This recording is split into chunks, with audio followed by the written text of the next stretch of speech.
So you want to get involved in real estate investing, but you don't know who to listen to. That's really the biggest challenge, right? You're getting into real estate and you start going online and you go and you look up all these amazing investing platforms that have all this education.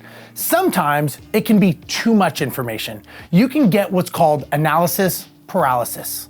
What is that? That means that you are doing so much analysis, you basically scare yourself out of ever doing a deal.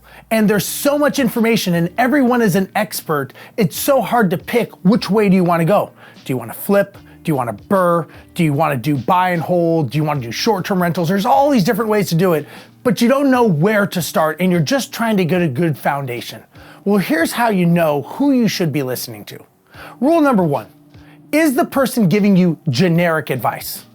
Now, don't get me wrong. Generic advice is good because it's probably going to keep you safe. I wouldn't tell you to do something on one extreme or the other extreme, but I would say that if someone is giving you very basic generic advice, for example, the 1% rule. The 1% rule is that your house will rent for roughly 1% of what the value is.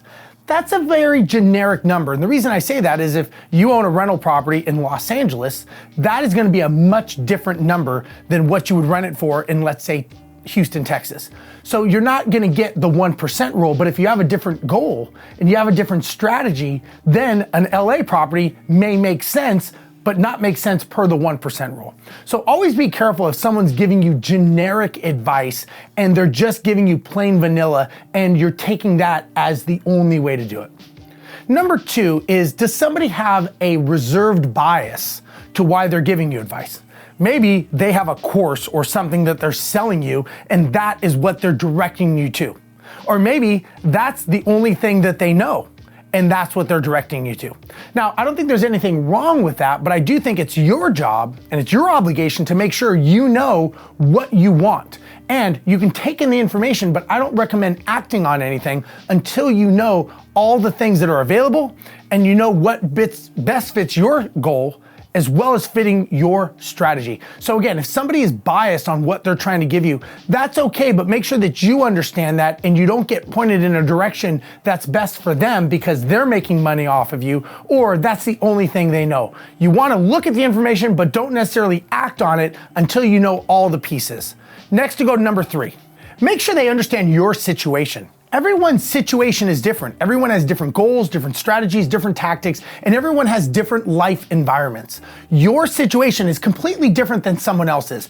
You cannot take every single person and put them in one box. It just doesn't happen. So you want to make sure that whoever you're talking to or giving advice from, they understand that you have a specific set of circumstances, challenges, issues, objections, life things going on that are related specifically for you. They can't just say, buy this or do that like 1,000 other people have done and you're gonna be successful. It just doesn't work that way. You may find some success, but the problem is you're not gonna find the success that you can truly accomplish unless something is specifically curtailed to you and to what your challenges are.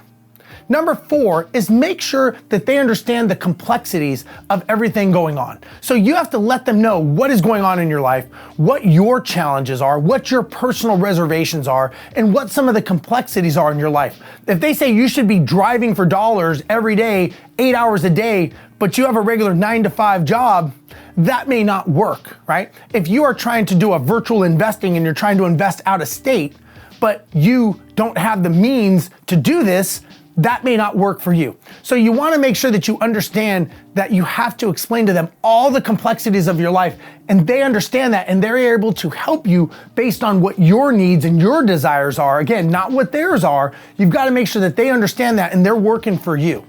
Number 5, are they even interested in your overall life goal? And are they willing to bring in other people into your life to help build you up?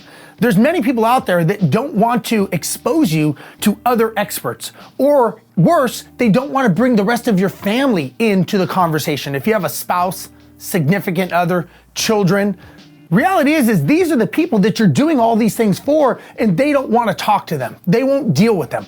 I don't think that that's a good practice and I don't think that's good advice.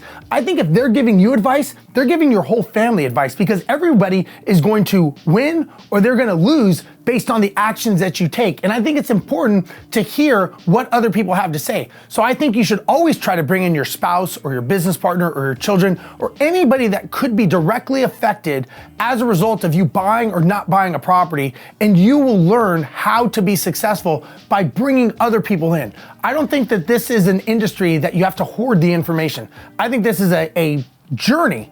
Everyone's on a journey. We're on lifetime journeys to be better, to have the lifestyle that we want to have. And we do this by following the path of other people.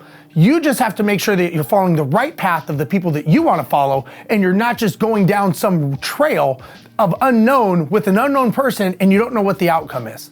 Hope this helps, and we'll talk to you guys next time. Thanks for watching. Please make sure that you like and subscribe to this channel. And if this is relatable to you, leave me a comment. I'd like to hear from you.